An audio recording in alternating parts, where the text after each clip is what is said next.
Hey, everybody, welcome back. Here, super excited for our next guest, the founder and CEO of Project Sapient, Ayman Kafel. So, what's up, man? How's it going? Hey, what's up, buddy?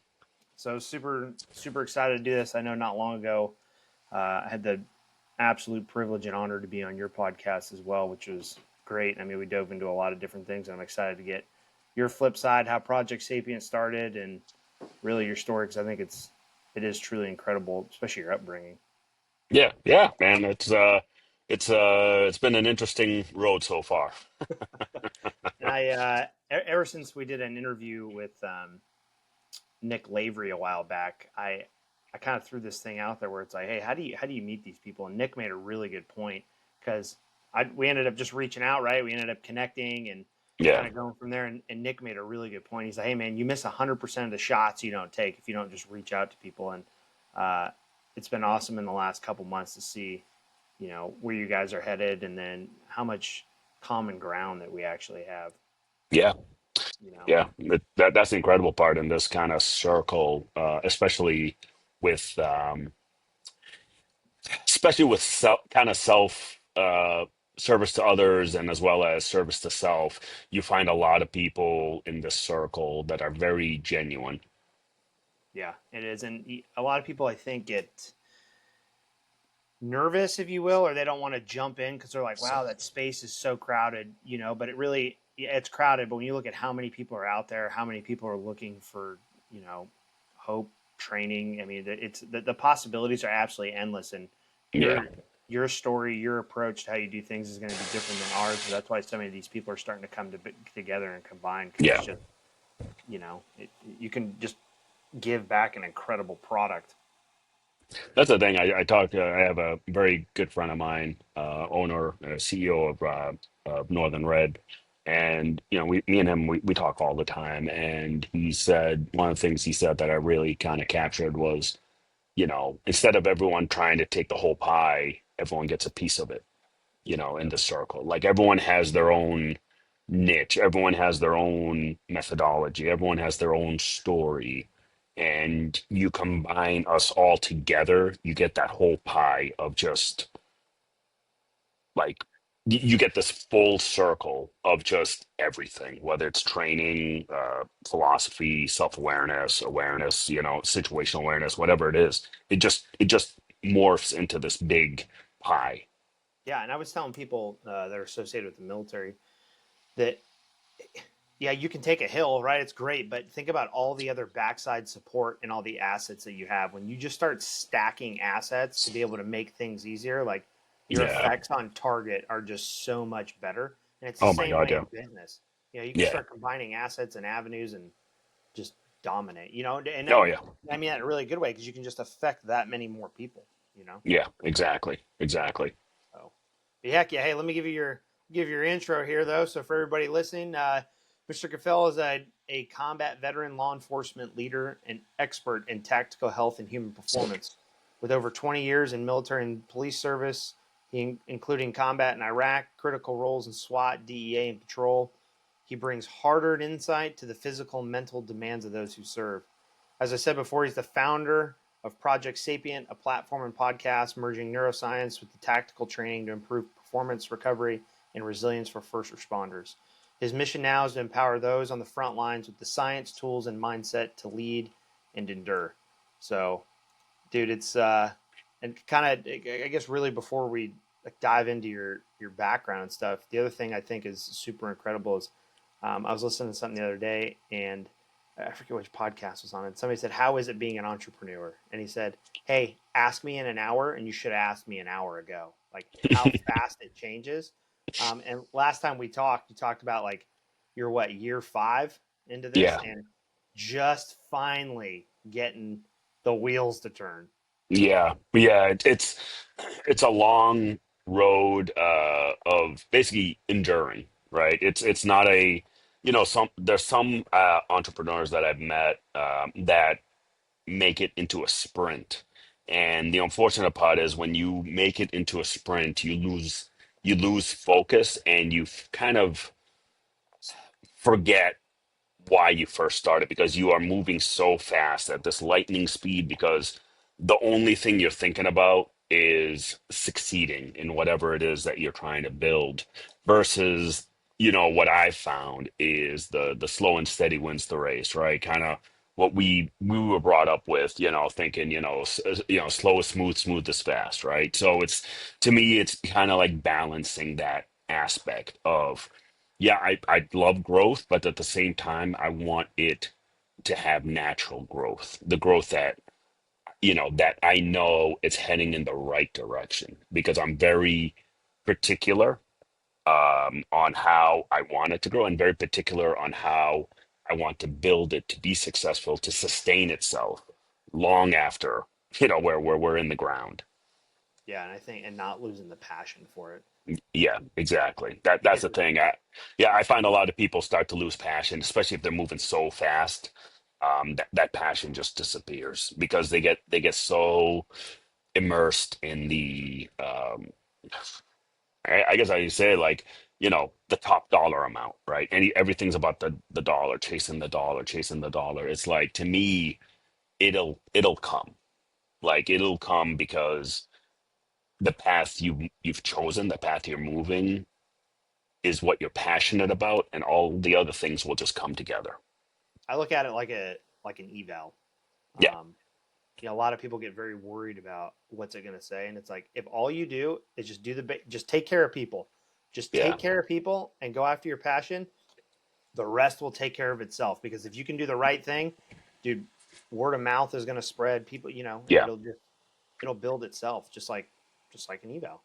yeah. Um, I mean, I've also found that there's certain times in Project Sapient where things just didn't work out the way I wanted it to, but I wasn't obsessed about it because, to me, I was like, all right, some external force, higher force, whatever, led me here.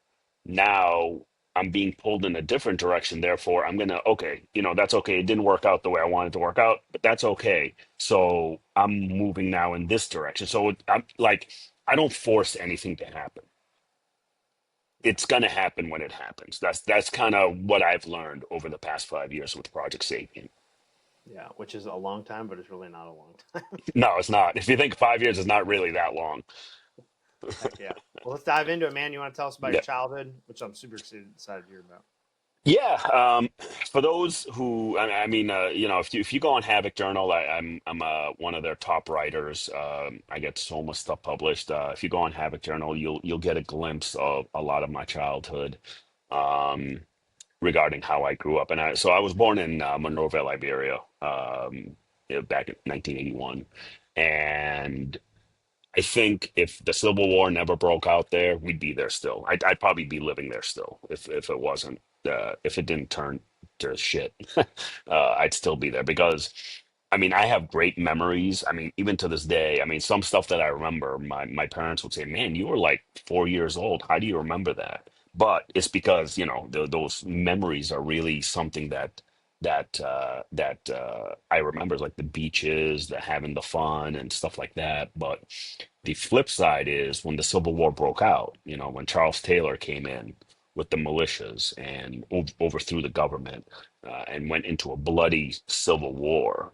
We escaped just at the beginning of it. So we were lucky to be able to escape. And, I've seen, and it's interesting. I was interviewed by Scott Mann back in March, I believe, if I remember. And the night before, I was at his house. We're having burgers and just shooting the shit. And one thing he asked me, which was a really great question, is what are my conscious thought memories of the war, of that Civil War? And I found it very interesting because I am sure I've got memories that are repressed, like stuff that I probably did witness, but I don't even remember our escape. I really don't. All I remember is landing in Boston. That's where we landed. I don't remember anything else.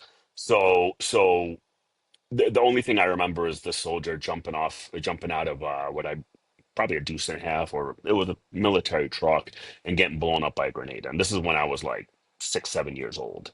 So I was still very young, and that was like the first thing I saw. And the other memories I have of is also in Lebanon, right? Because my parents are Lebanese, so we would travel back and forth to Lebanon and Liberia at the time, and Lebanon at the time, civil war, back in the 80s, a really brutal civil war. And we ended up, I remember artillery shells hitting the side of a mountain near my village. I remember the different militias driving through our village, kind of like the villagers running home, into their homes to close the doors and stuff when these militias go through. And even then, I don't have memories of how we got from the airport in Beirut to the village because it's about an hour drive. But I'm sure back then it was a lot longer to be able to make it to the village because of obstacles, whatever else is going on, the fighting. I don't remember any of that. So again, I'm pretty sure I've got these repressed memories in me that may never come out, or they'll come out, I don't know, later on in in my life. Who knows? Yeah. What? So how old were you when you got to the States? Oh, I was 7 years old. I was in the second grade. Do you remember what that feeling was like when you got to the States? Yeah, I was getting. We weren't getting shot at or anything. Like it was weird. It was a weird piece, I guess. Well, first of all, we landed December in Boston. For those who know what December in Boston feels like, it's freaking cold. So you go from African heat to winter in America, in Boston. At the time, I used to call Boston America. That's what I thought America was Boston. I didn't, again, me being a little kid, I didn't know any better. But because my grandparents would ask me, "Hey, where are you?" I'm like, "I'm in America." Yeah, but where do you live? In America, that's how I used to say. But it was very cold, and I remember, for those who know Boston, we went to downtown Crossing. There was a Filene's basement, and that's where I got my first winter jacket, down there. And it was this big Air Force bomber type jacket for kids. It had patches, all kinds of stuff. So that Dude, was those like, are those are OG now. oh, I know they are. I know they are. But that was my very first jacket, winter jacket I ever had because in Africa there's no real winter other than the rainy season, and in Lebanon the winter's more up north versus down south where I am, or my family's from. So that's the big thing, and kind of adjusting to the culture shift here was a little different. I remember I was still learning English. I would I would accidentally speak Arabic out of nowhere, and I'm like, oh crap, I gotta speak English. I gotta kind of switch my brain to English, which obviously has gotten a lot easier over the years as into adulthood. So that's why, like, I don't have that accent, or anything like that. I have more of a Boston accent than anything else. So. Have you taught Arabic to your kids or anything? Or Oh, my kid, so my son, he's high functioning autistic. He cannot grasp language to the, I would love for him to learn, but just for some reason it's tough for him to connect it. So, which no big deal. yeah. What So what was it like? I mean, you're going through school and everything, and what kind of sparked your interest to join the army? Well, funny story is I was going through school, so much later in life, I was growing up typical kid. I mean, one thing I remember, this was before 9/11. I was in high school, and this was like when I started college. Actually, I learned, and I had a friend in high school. His name Ahmed Abu Samra. If you look him up, you'll see exactly who he is. He turned into an ISIS terrorist, and me and him grew up together. Um, and people always say it's interesting how we grew up together because we used to hang out every day, like typical teenage, high school kids, hanging out, playing sports, doing whatever. And he got radicalized, and I saw the change. This was, again, back high school, towards the end of high school, and it was all it took was one summer, uh, and that's it. I didn't see him, and all of a sudden, just complete radicalization. Um, and so we kind of fell off, no longer spoke, anything like that. It turned out he tried to do a terror attack in a mall up here in Massachusetts, North Attleboro. to be more specific. He ended up, fleeing the country, went to Afghanistan to join the Taliban, but I guess he was too radical for the Taliban. So he went to Al Qaeda, was in Al Qaeda for a while, and then went to ISIS. So all that was happening in the background in my life. Have you And then tracked not, him? Have you tracked him since or no? oh no, he's dead. He actually was killed by an airstrike. He started what's the ISIS newsletter called Inspire, I believe, right? Yeah. Yeah. So he started that. He was their social media guy, like those disgusting videos of people getting burned alive. He was the one that would produce these fucking videos. Like just an evil, evil human being, you know. He ended up getting killed airstrike. Last I heard. And this was several years ago. He died. So I think that was when we actually went in back into Iraq and started pounding the crap out of ISIS. Um, so, going through college, I was actually a psychology major.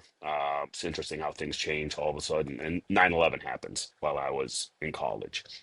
And I've always felt this drive to want to join. It was just a matter of me figuring out when I want to, or it was more like the infighting with my family and other people within the community. Why are you joining? Why are you joining? Type thing. I was called at one point, oh, you're joining the enemy. The enemy of Islam or the enemy of the Arabs, stuff like that. And it's like, no, that's not true. And so it took a lot for me to join. And when I joined, I actually joined under the delayed entry program because I wanted to finish the semester off, and I ended up leaving September of 2002 to boot camp, and I went into field artillery. So I went to Fort Sill, Oklahoma. Heck yeah. So how long? Where was your first duty station after that? Well, how long did you enlist for? 3 years. So I enlisted for actually 6 years. It's interesting. What's funny is at my college, shortly after September 11th. Actually, so I joined before. I started doing the process like just before September 11th, and September 11th really catapulted me to like, all right, yeah, now I'm going. So in college they have a bunch of recruiters. You got Army, Marines, Navy, Air Force.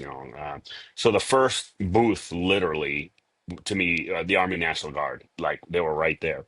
And I'm like, oh, they got probably the best education incentives out of all the services. Because at the time, I was trying to appease my family also.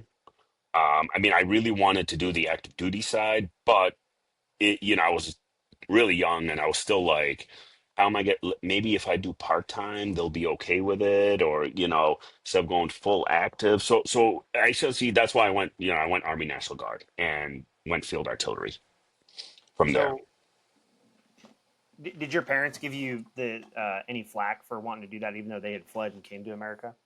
Oh yeah, yeah. It was a huge fight. Yeah.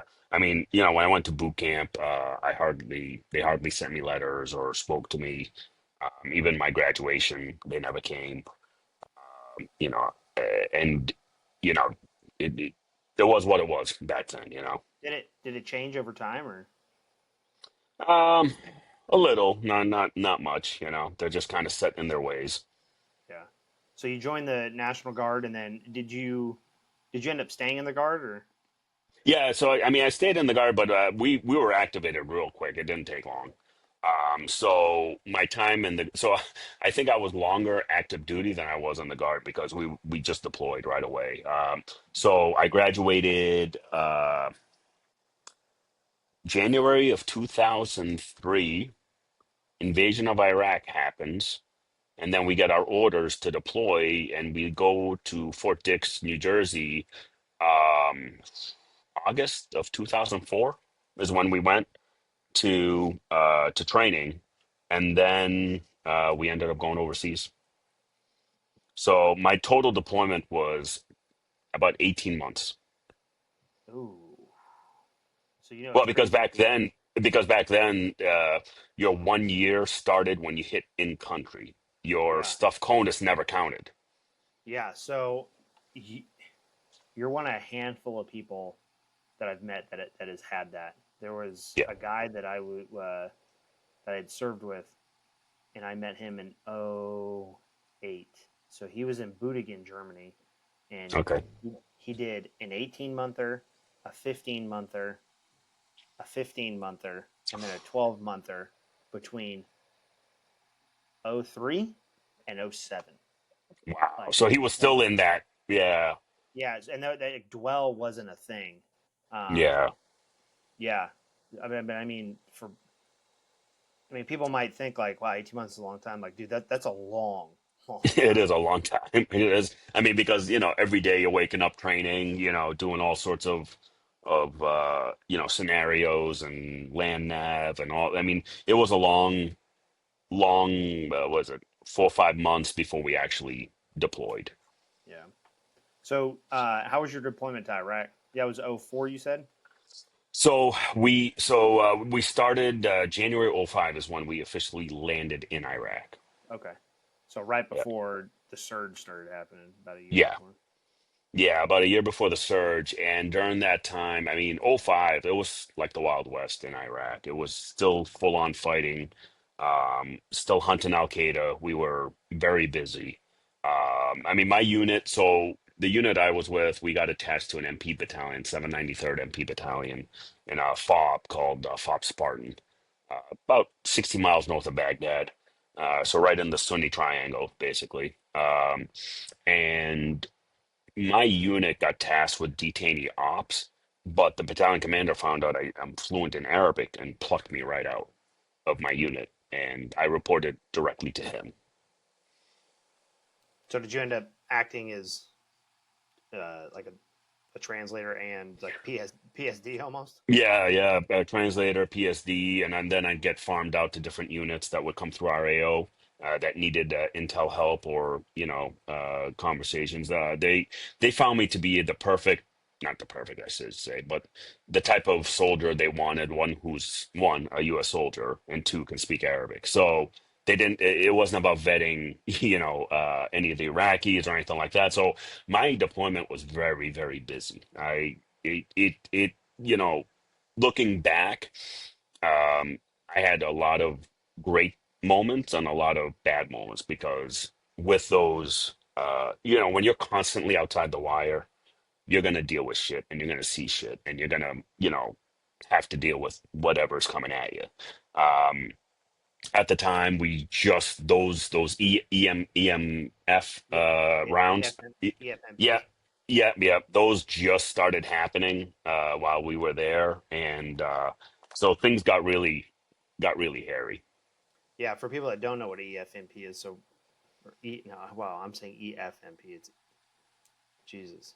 I'm thinking the Exceptionally Family Member Program. It's not a No, EMP. it's not. Like an EMP, right? So first they started Yeah, out like early for people that don't know. So IED started. So, but when all the Humvees and stuff were open, people were just putting sandbags on the ground, and those were working because yeah. the IEDs weren't that bad. And then it started turning into HME, and then they started coming out. It was EFPs, EFPs. EFPs. Yeah, Yeah, yeah, yeah.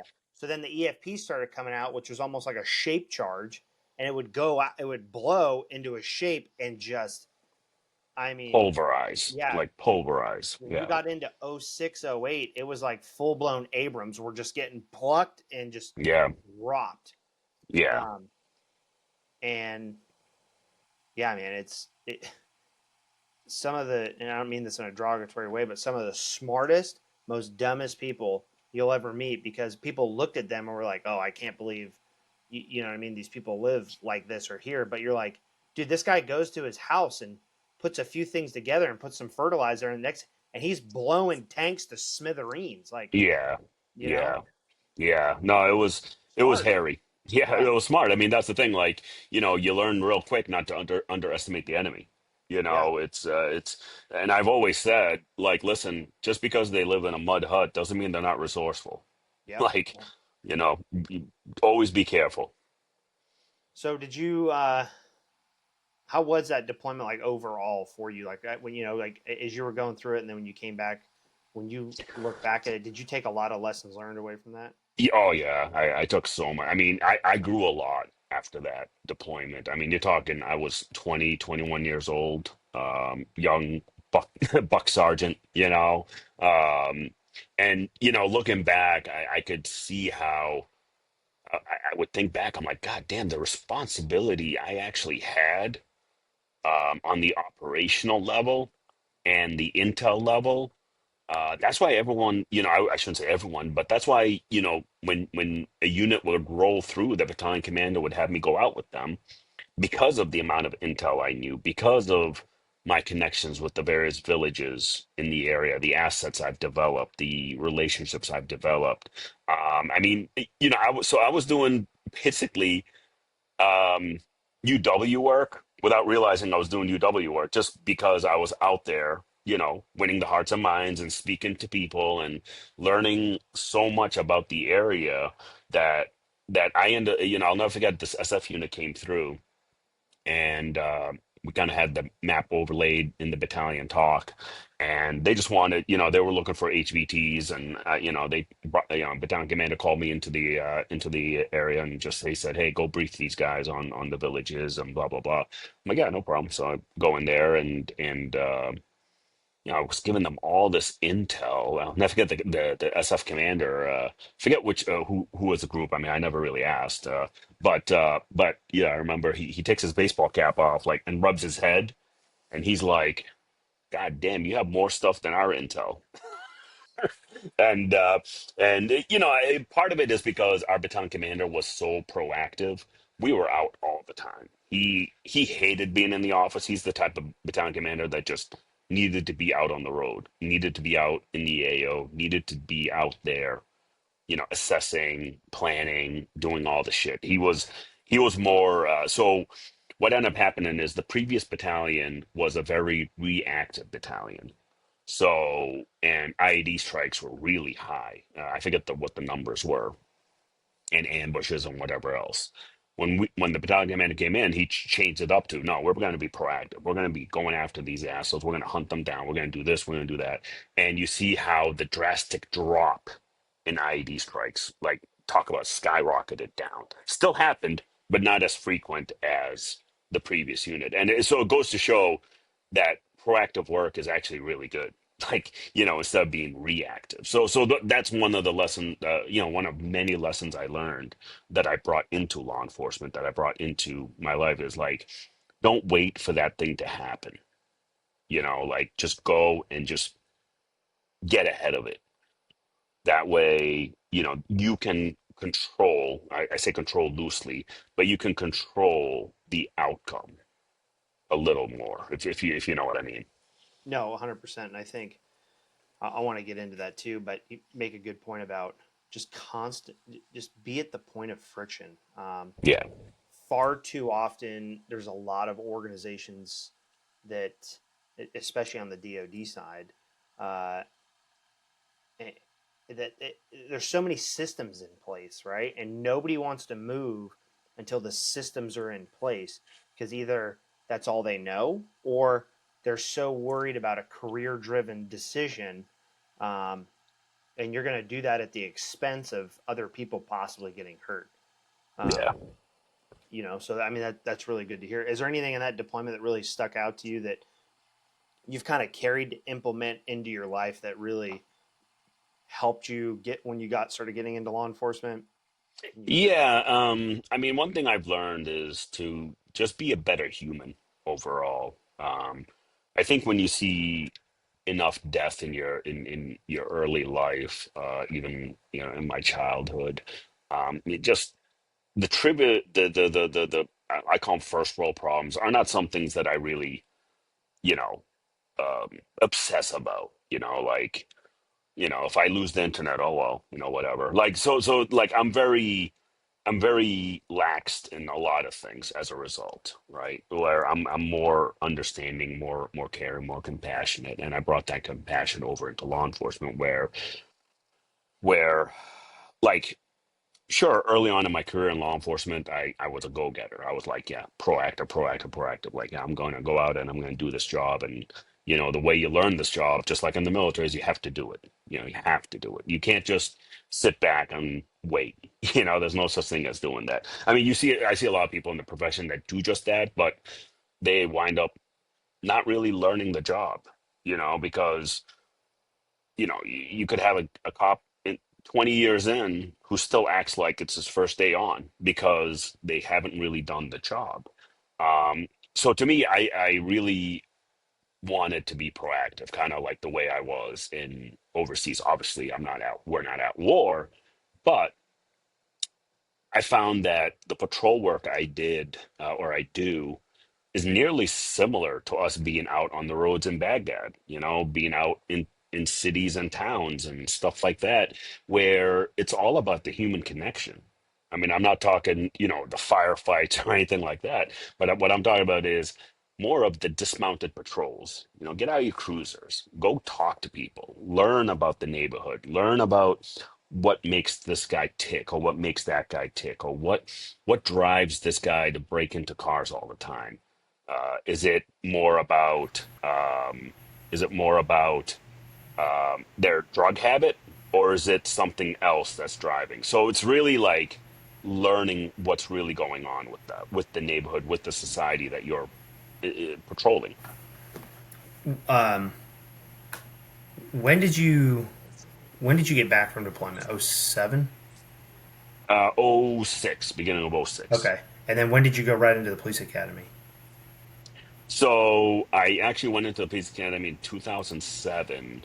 I was supposed to deploy again, but ended up getting medically discharged because of my bad back stuff like that. It was during the we'll call it President Obama's drawdown of the force, and that really pissed me off because I got med boarded out because shit, I got bad back, I got bad knees. I mean, what do you expect from 18 months of just constant beating the shit out of your body, which I didn't appreciate how that ended, but I ended up getting over it and just really concentrating on my law enforcement career.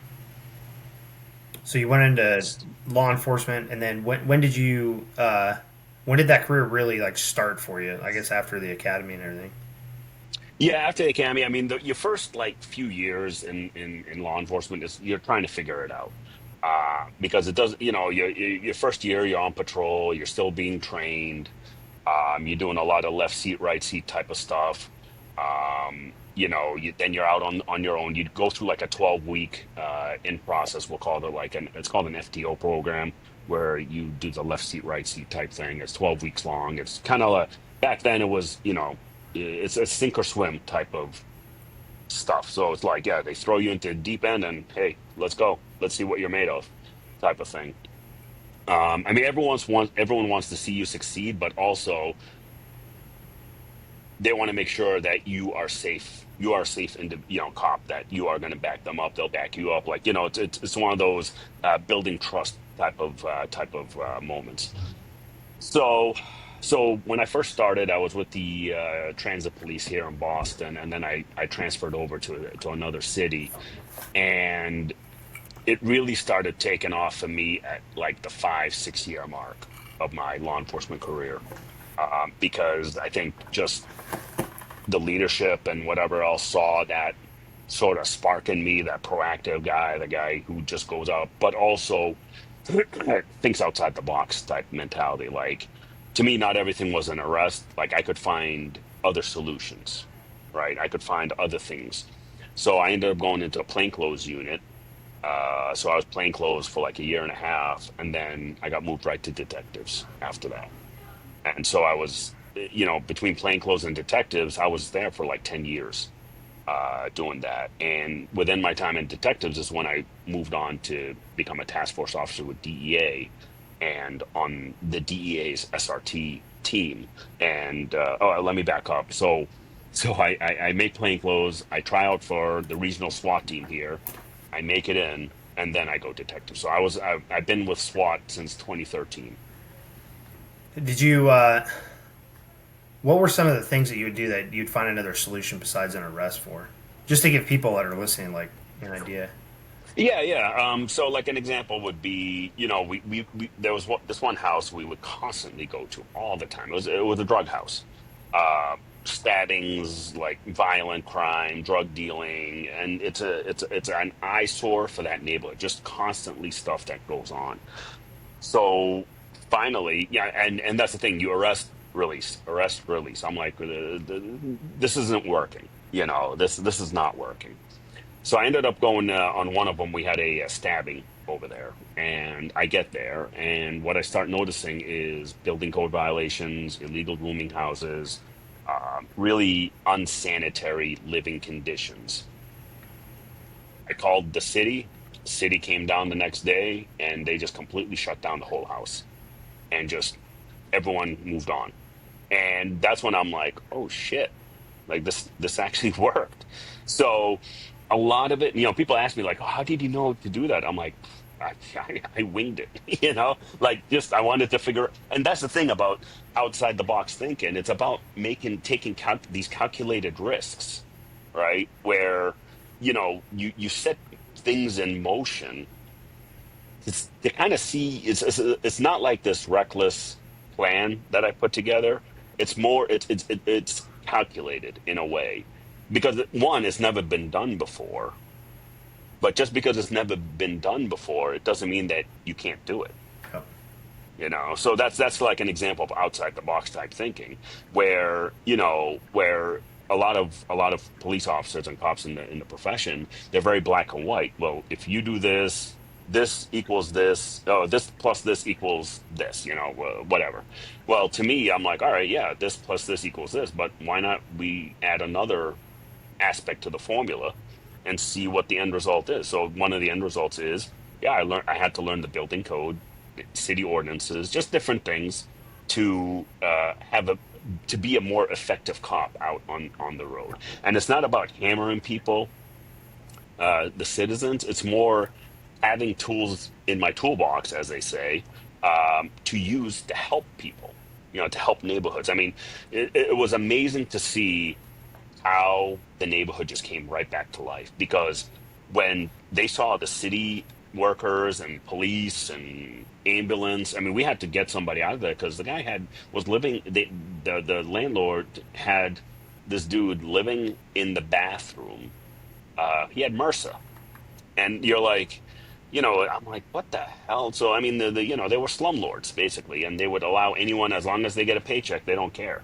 Um, so when that happened, all of a sudden the PD and my unit, the plainclothes, started really looking more into those types of solutions. I mean, that year after that first house we shut down like 12 other drug houses in the city.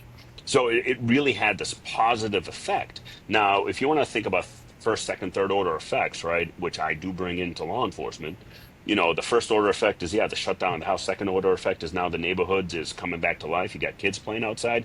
Third order effect, the other landlords saw what's happening and they would tell their tenants, cut the shit because I'm not about to lose this house. So it, again, like, big picture type stuff, so that's kind of how all of that started coming to life. What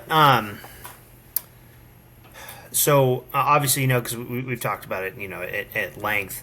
One of the things I really like to focus on is like the discipline, resilience, and like self leadership aspect. Yeah. As you were going through and you're looking at, hey, I'm going to try out for SWAT. I'm going to try out to support a DEA element. I'm going to support.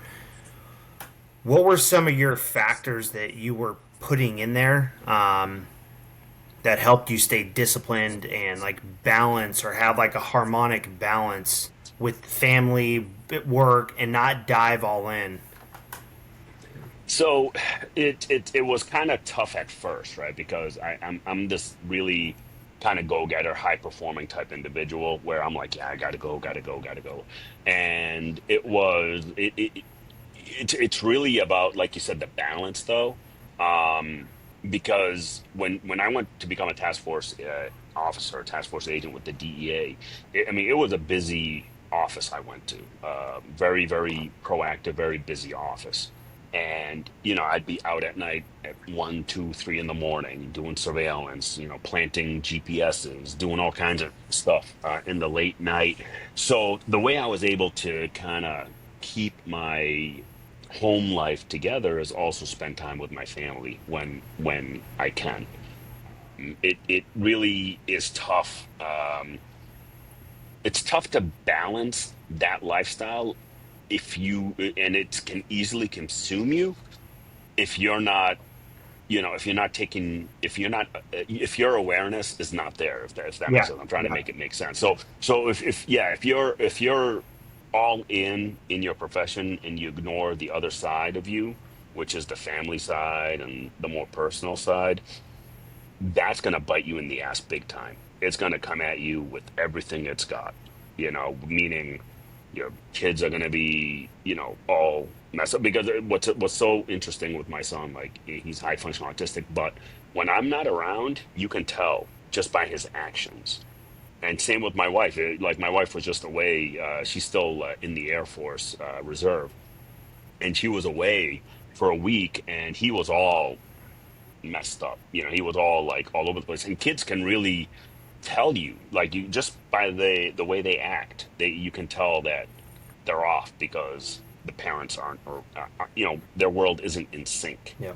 So that's what I mean. It will come back and bite you bad, and it's very important for guys in this type of profession to really make sure they're aware of everything that goes on in their lives, especially within them.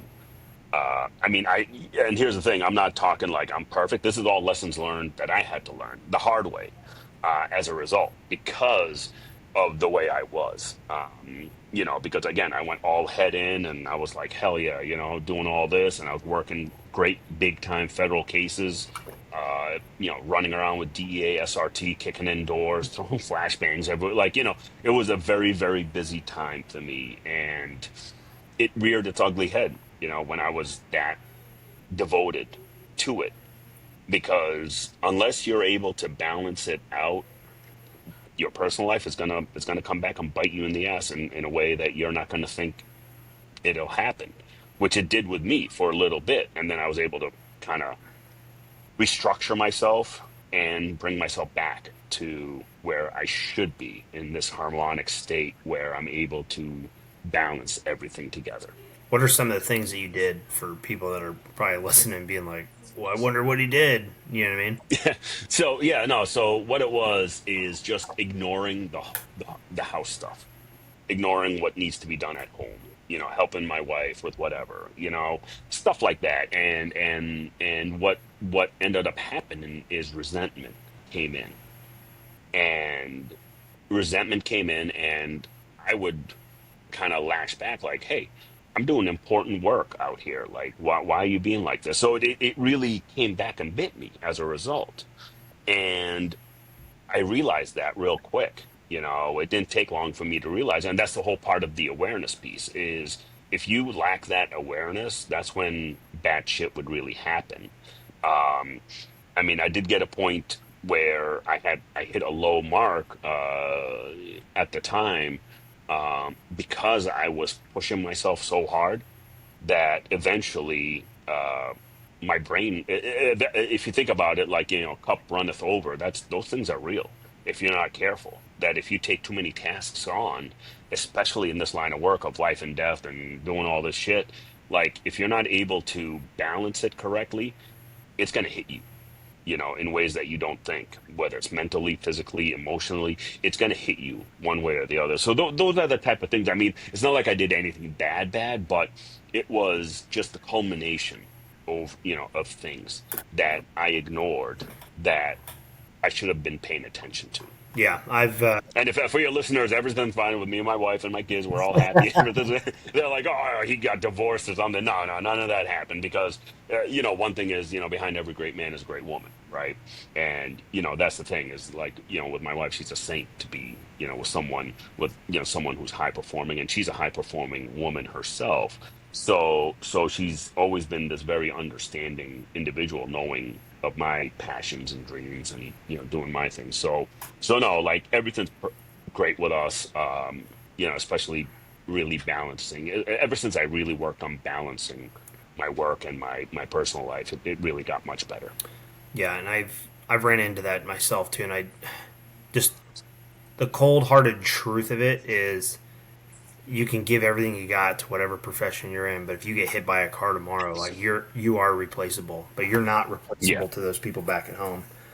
exactly, exactly. And yeah, I always give a shout out to people that say something. But again, this goes out to Nick. When there's also comes a time where you have to be able to start implementing that harmony in life, and it's not that you're not value added. You are, but the moment you step away, the team's going to keep going. Like they're going to keep Oh yeah, working.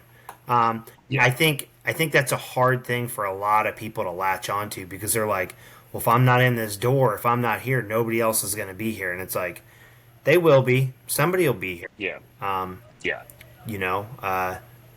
So yeah, man. I mean, absolutely. So as you started to progress, and I want to start getting into Project Sapient here in a minute, but is there any incidents that you go back to that you think about when you think about, hey, I really had to be resilient, either whether it was deployed or a really bad call that you've been on that really propelled you to be like, hey, man, I want to go off on my own and really start something and to give back. And for listeners that are out there, trying to balance, again, it goes back to harmony, a family, a full time job, uh, being a parent, is I think that's separate from balancing your family because being a parent's a whole other thing in itself. Yeah, Then yeah, also trying to start a business and run a business is, dude, it's a lot. And yeah, there's those stories out there. People are like, well, you just don't sleep for days on it, and you're like, yeah, okay, but that's like not feasible when I've got two kids running around.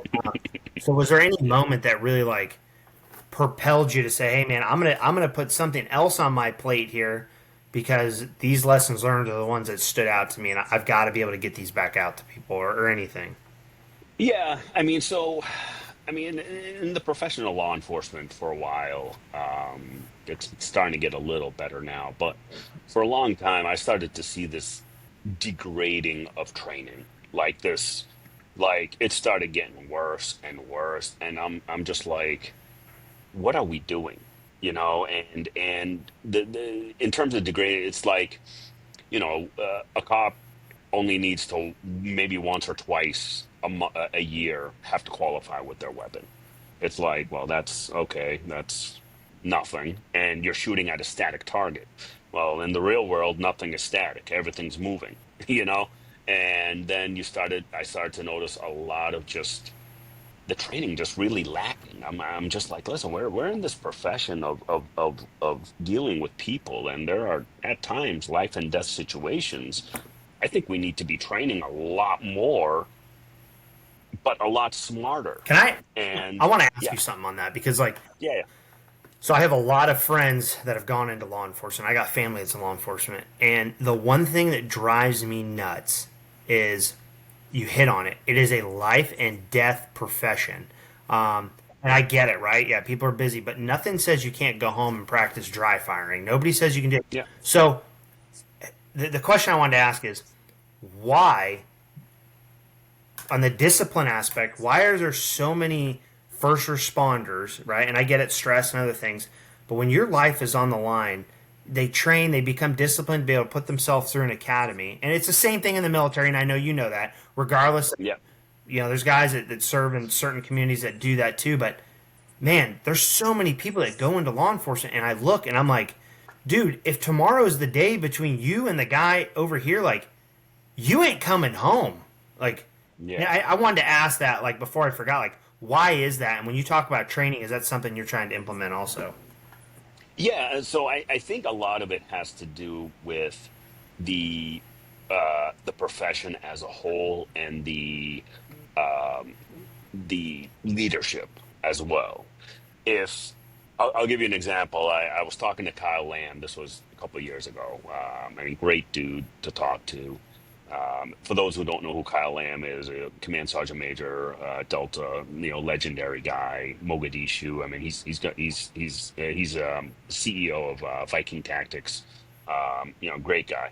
I was talking to him, and we were talking about a buddy of his who was in law enforcement, and they showed two recruiting videos for this police department, for the command staff. One video was a cop like getting ready for the day, putting his vest on, holster, rocking his gun, holstering, getting ready for the day, just, very stoic, very disciplined, right? All that good stuff. Going to his cruiser, getting ready, like for the day, like what you would picture a cop to be doing. And then on the other video was a cop doing finger painting with kids and blowing bubbles and playing and laughing and whatever. And the command staff went with the other recruiting video, the one where the cop is doing finger painting and stuff like that. And so Kyle brought up a great point, said, why are law enforcement leaders afraid of that cop who's actually disciplined and knows the job and is very proficient at the job? Why can't they show that cop? Why can't that cop do the finger painting, whatever? And at the drop of a hat, he's able to rock and roll with an active shooter, terrorist, whatever it might be, and is in there doing his job. And I told him, I said, honestly, there's nothing wrong with it. Like, there really isn't.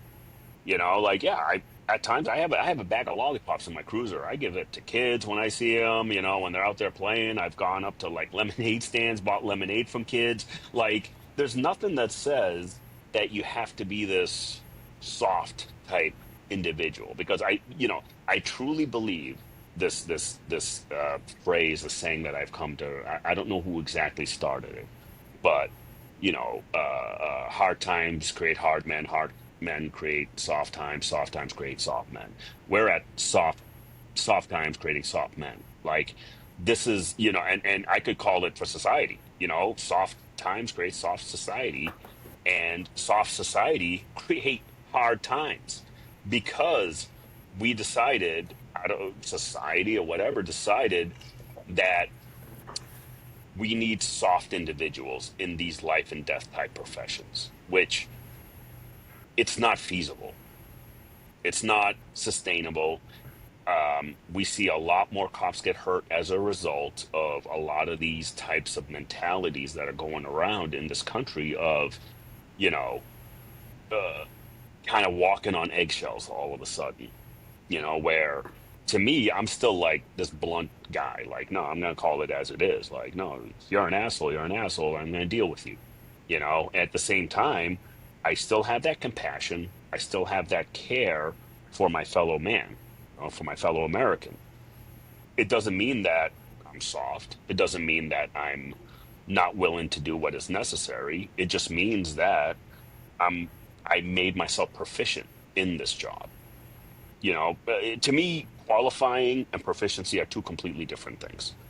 I could qualify a 10-year-old on a pistol. That's easy to qualify. That's not hard, right? I took my son, he's 13, 12 years old. I took him to the SIG Academy, had him shoot. Did great. I could have anyone shoot, no problem.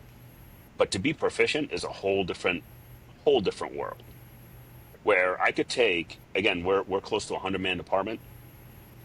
I could say out of 100, we got maybe five real cops that really do the work, right? And that's with any organization, you'll find that, any organization. But this profession, it stands out a lot more because you're so much in the public's eye, more than the other professions, right? So that's what I see. If I answered your question, that's kind of the what I see as the issue Yeah, of, I think it goes back to what I was talking about earlier too, of being somebody who's at the point of friction, right? And I mean, hats off yeah, to first responders that are out there. Even if you're clocking in and clocking out, like you're still doing a service, you're still doing a lot. I'm not saying you got to yeah, go above and beyond, but man, when your life is on the line, like you got to give yourself. Even if you don't care for you, you got people out there that depend on you, your wife, your kids, your family. Like, you got to give yeah, yourself every opportunity that's out there. And I mean, you see it in the military too, where it's like, oh well, I could have done better. We'll AAR it. And we'll get back to the drawing board. And it's like, dude, the basics haven't changed, man. Like I get it, right? yeah. There's maybe no fitness standards, like, and that's okay. You got to do what's going to be good for you. Um, But here's the thing, like, to me, uh, fitness standards to me are part of the discipline. 100, So one for me, yeah, hundred percent, yeah. yeah. so for me, my SWAT team, we PT test twice a year, right? So I know twice a year, these are the standards. These are the standards I'm supposed to keep, right? So I work to those standards and I try to exceed those standards, right? I've never been the type like, let's say, even in the army when we were doing the push-up, sit-up, and 2 mile run, I never did the minimum just to get the passing grade. I always wanted to be top PT guy because to me, it translates that discipline of just working out translates to a lot of things. People don't realize how much fitness translates into the rest of your life Yep. because being disciplined in just fitness alone will cause ripples throughout your entire life. And I've always been the athlete type since I was a little kid. And to me, training, fitness, it's always been a part of me, right? It's always been a part of my life. I see a lot of guys that graduate the academy. Yeah, they're in shape, they're, go-getters, all that stuff. Give it 2, 3 years, they're like big dudes now, like, out of shape, complacency hit them, and then that's the thing, like to me, I'm preparing for my doppelganger, right? One of these days, if it happens, I'm going to meet my twin, my evil twin, who is just as proficient as me and who's just as skilled as me. And that's who I'm going to face one day. And I'd better be on top of it, right? I better be on top of that guy. Right. Yeah, and it's so true that, the only person you're competing with is the guy in the mirror or the girl in the mirror. That's who you need to beat one day. And that dude in the mirror or that girl in the mirror, yeah, they're fucking assholes because they'll put you on the spot, right? I mean, nothing lies like the gym. Nothing lies like going into a dojo and going on the mats and actually working with somebody. Those don't lie. They will tell you the truth. You could, I hear guys him and how they lift heavy and all that, and you put them in the ring. Either you put them in a ring or you give them something to work out on. They're like, yeah, I'm not lifting that. Yeah, but you were just beating your chest, saying how you're this fitness guru, but you're not. So, So to me, a lot of it has to do with ego and pride. and I label in my own personal words human performance as physical, mental, emotional, and spiritual fitness. And it goes back to what you said. Yeah. You can get every single one of those aspects in the gym, right? I Yep. mean, you can Yep. put somebody through a 5 minute AMRAP, and you're going to be emotional, you're mental, you're physical, right? That 5 minutes is, Yep. but you know what? Like there's so many disciplines that come out of that. Um, Yeah. so what kind of stuff are you driving with Project Sapient that brings those lessons learned and that training reality to people that are out there? Yeah, so I mean, so Project Sapient really was born out of that, the lack of training, the lack of good training, right? It was born out of that. And it was born out of also me experiencing personal stuff. And I mean, I'll give you one of the stories. I know you asked a little bit ago, kind of what was it. So one story I have is, during my time with DEA, we had to go after this really, really bad dude. This was during COVID. The country was in shambles. You had George Floyd. You had all kinds of shit going on, and the gang problem in Boston was really bad, really, really bad. Shootings all the time. I mean, I remember a buddy of mine. He showed me a picture of his shot spotter in his cruiser. Just one neighborhood, over 200 rounds. You're talking an all-out firefight. Yeah, over 200 rounds, and so it was a real bad. So the guy we had to go after was a really bad gang enforcer. He was in jail, but he was released due to COVID restrictions. And they told him, here's the GPS and be a good boy, and you need to be home every night, whatever, 7 p.m. I don't remember exactly what time his curfew was. Now, what individual who means to do harm and evil is going to listen to that? No. Right? Exactly. So we went ahead, and so at the time I was an assistant team leader for the DEA team, SRT, and me and the team commander, we drafted an op plan, all that stuff, kind of, worked it all, and I was number one through the door. I had the big shield. Our threat matrix had us over 90%. We were going to get into a firefight with this guy.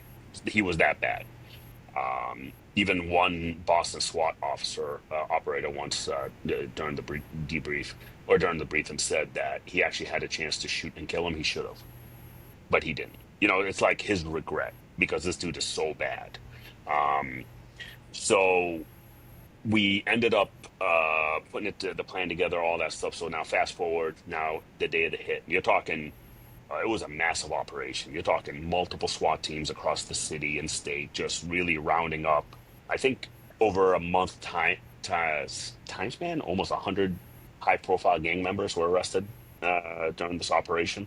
So we ended up going after this guy. So was part of my team. We were sort of the team.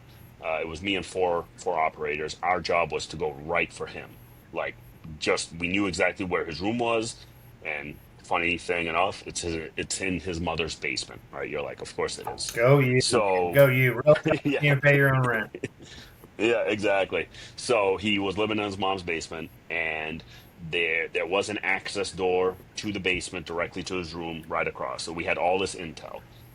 And you know as well as I do, any floor plan you get, you take it with a grain of salt because you're like, all right, it usually never ends up being that way. So we're like, all right, so we have an idea of what the interior may look like. So we know from the entry to his room is directly across. So we're like, all right, it's a straight shot.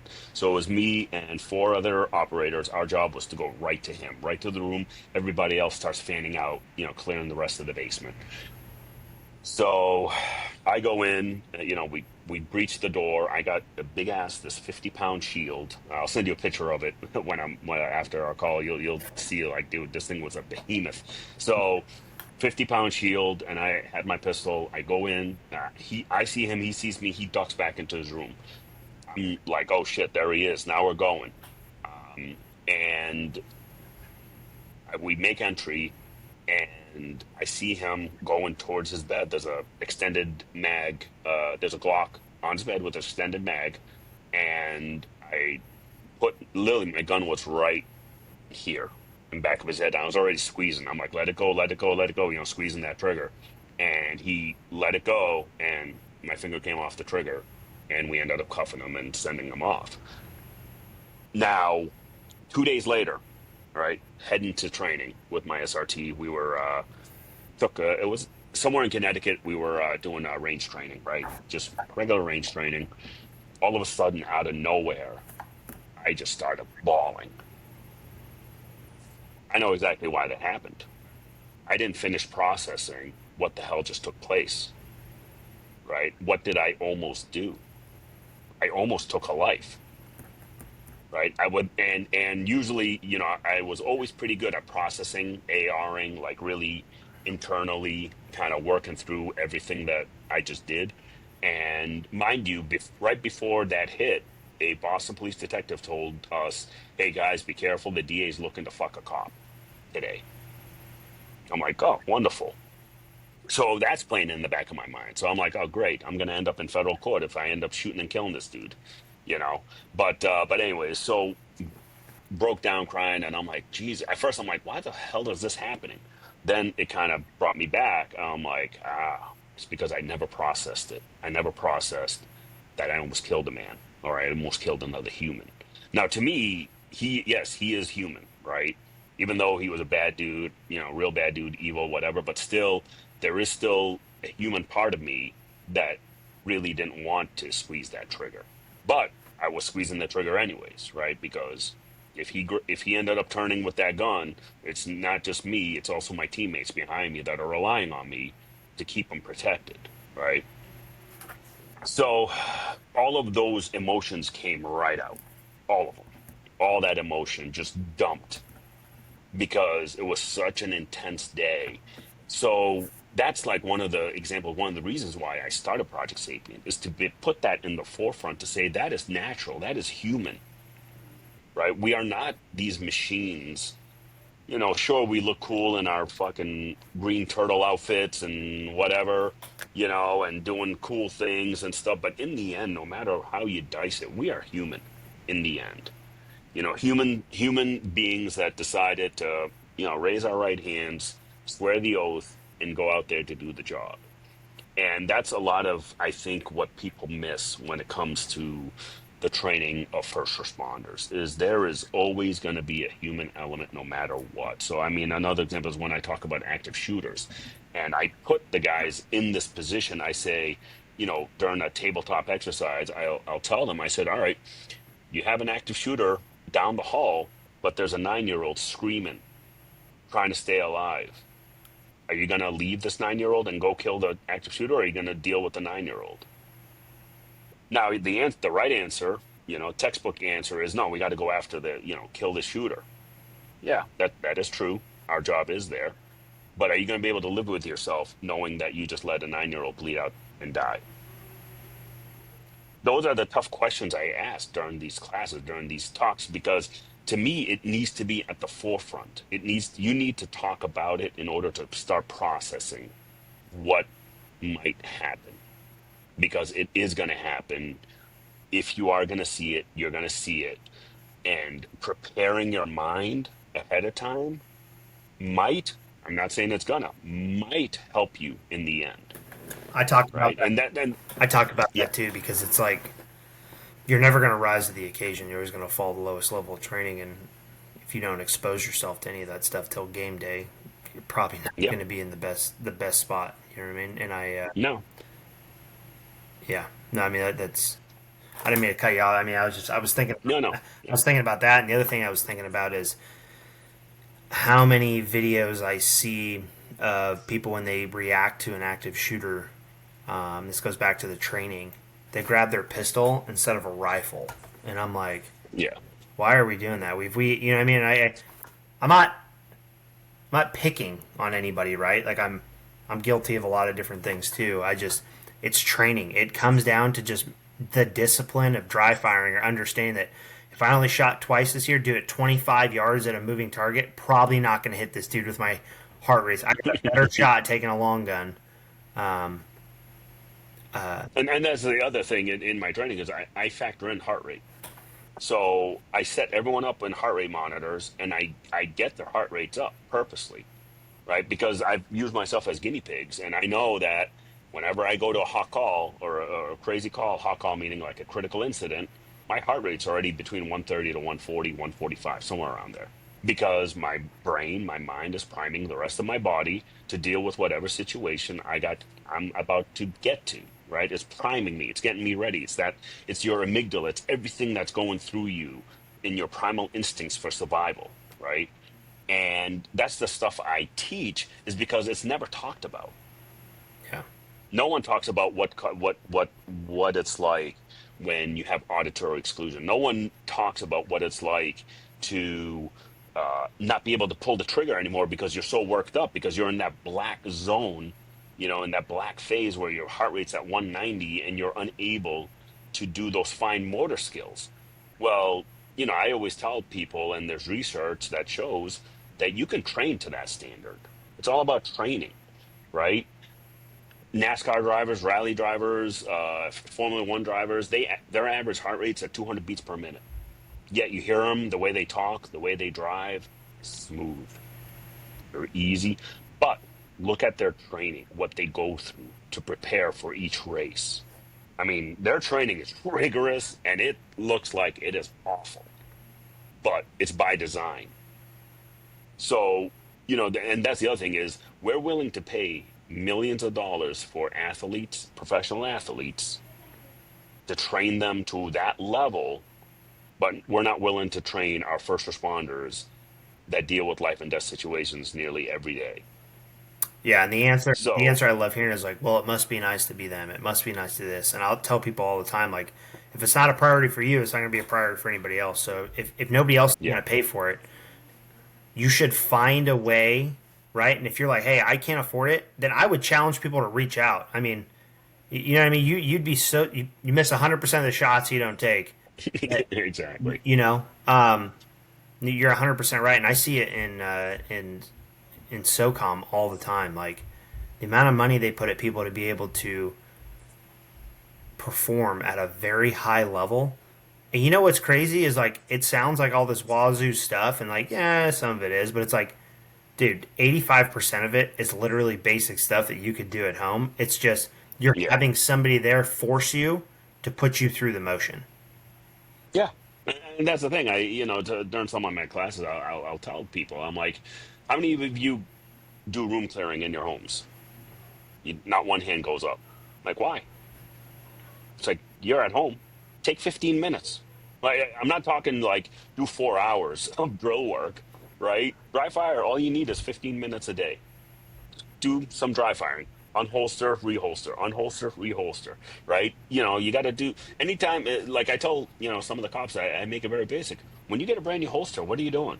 Oh, I'm, doing this, kind of taking the gun out of the holster, putting it back in, taking the gun. I'm like, all right, you just did 500 reps of that. Now you built that neuroplasticity in your brain, otherwise known as muscle memory, right? Where you're not going to have to think. You automatically know how to unlock that holster and get your pistol out. Like same thing. I was like, room clearing is the same thing.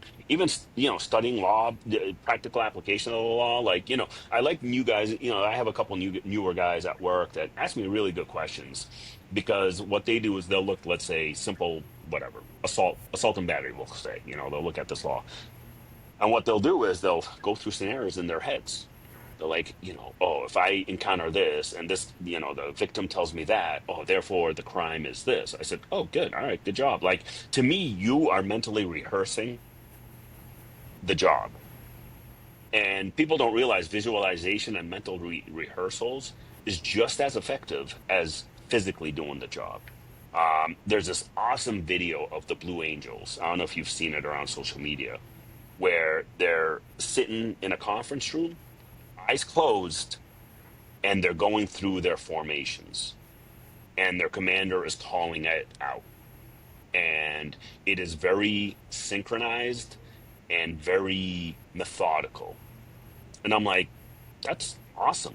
I said, Kyle Lamb told me that Delta relies so much on visualization during training, before training or whatever they do, because they know how powerful visualization is.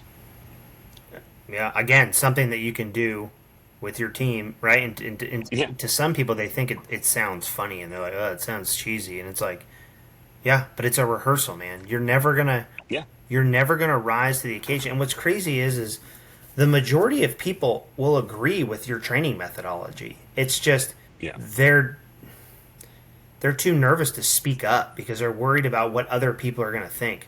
You'd be surprised when you be the one that raises your hand and say, "Teach me that." How many people will follow? It's Yeah.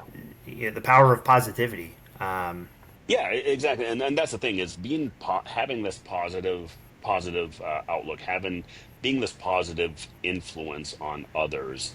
Um, Again, you don't know who's actually watching you until they talk to you, and until they come up to you and ask you questions because they know you're capable. They know you know your stuff. All the time at my job, I'll get younger officers asking me, "Hey, Sarge, if I do, what do you think of this? Or hey, what do you think of that? Hey, can you go over this kind of, corner fed room? How would you tackle it?" I have no problem. Like, dude, all you gotta do is ask me. I tell them all the time, like, you guys have questions, ask. I'm not gonna force it on you guys if you guys don't want to accept it.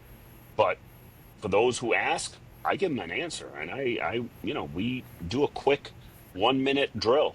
Dealing with corner fed rooms or center fed rooms or whatever it might be. Quick little drills, and like you said, though, not many want to raise their hands because they're worried about what their peers might say. To me, I say, if you got to concern yourself of what people think, you're never going to get anywhere. And that's the thing. I mean, it's in stoicism, it's in everything that, some of the greatest minds of our life, of previous lives and stuff like that, they always say that, if you concern yourself so much about what other people think, you're never going to grow. Yeah. And that's the thing, like Project Sapient, that was one of the things with Project Sapient is, people would say, oh man, that's not going to work, or people aren't going to really look at it, or it's too. I mean, one comment was, oh, this is way too much. I'm like, whatever. Like to me, ignore the noise and just follow your passion. Everyone has a passion, and everyone has a purpose. And a lot of times I find that, I'm sure you would agree with people that get out of the military, retire from the military, or leave the world of first responders, they lose their drive and purpose, and that's where suicide rates skyrocket Yeah. because they lost that sense of purpose. And that's the other thing with Project Sapient is it's about having that purpose. What is your purpose? And one of my posts I did on LinkedIn, I think, or on Instagram, I talked about what is your purpose, in this profession. Are you just there to ticket people, or are you there to really do something to make a lasting impression on your community, the society you're dealing with, or are you just going to be a law enforcer and just be an asshole? Like, what's your purpose? Yeah, and we did an interview not long ago with JC Glick, and he's a retired military guy, and he's the CEO of the Commit Foundation now. And one of the things he said, which really hit home, was it's nobody's job to give you your purpose. No, It's no. not your profession. It's not. He's like, it's your job to go find your purpose. And if you're relying on, well, my identity is a ex military, my identity is a law enforcement, my identity is a salesperson, dude, you need to like take a deep look and start figuring out like where am I, where do I want to go, how am I going to get there, because it's nobody else's job. Um, but yeah, man. Well, one of the Yeah, things. no, I mean that yeah, you're 100% right. Sorry, I was just gonna say it's 100% accurate. Is that you have to find your own purpose. Your organization's not gonna do it. Even your fellow coworkers aren't gonna do it for you. Like you have to find what you're passionate about. Yeah, no, 100%. And one of the things I wanted to ask is where can people find like what training you're going to hold and what things you got going on? So the training, so most of it I post on LinkedIn or on Instagram. And a lot of it is word of mouth. Right now, I'm working with a couple organizations like 6 Hour Academy. I'm trying to schedule a class up there to get people in the New England area out there to come train. Right now, I don't have any classes in the pipeline because of just trying to grow the business. But if you are interested in any sort of training, people can just email me, Iman at projectsapient.com. They can email me right there. And pretty soon, by the end of July, I should be posting the next class that I'm gonna have up at SIG Academy. Just a matter of figuring out their schedule to see where they have an opening for me to be there. So, always reach out to me, shoot me an email or even a DM in LinkedIn or Instagram, and I'll get with whoever's interested in training. I'll let them know where the next training event's going to be. Heck yeah. What as I getting ready to close this out, I got two kids that are over here getting antsy. What would you tell? What is some advice that you would give a new police officer that's coming in right now if they were completely open minded and just really wanted to know what you had, right? Like what the lessons learned. What is a real good piece of advice that you wish you could have given yourself? What I wish I could have given myself was really learn about yourself. Really learn about what goes on in here, meaning your brain. What drives you? What gives you purpose? What is your passion? All right. What is the thing that you want out of this profession? Is this something self-serving or is this something about the service to others? You really need to figure that out early on in your career because if you're not unable to figure that out and then you're just going through the motions, and that's where you start to find people getting out of shape and losing that sense of drive and all those things. And the other advice I would give is not only self-awareness but take care of yourself too, take care of yourself and your family, because we're just numbers in this profession, right? That's all we are. We're replaceable numbers. I mean, sure, I always say be aggressive, be proactive, stand out from your peers. That's always a positive thing to do. But never forget that in the end, you're a number, right? Which does not mean, you know, go hide somewhere and not do the job. That's not what I'm saying. What I'm saying is there's a lot more important people in your life than you think.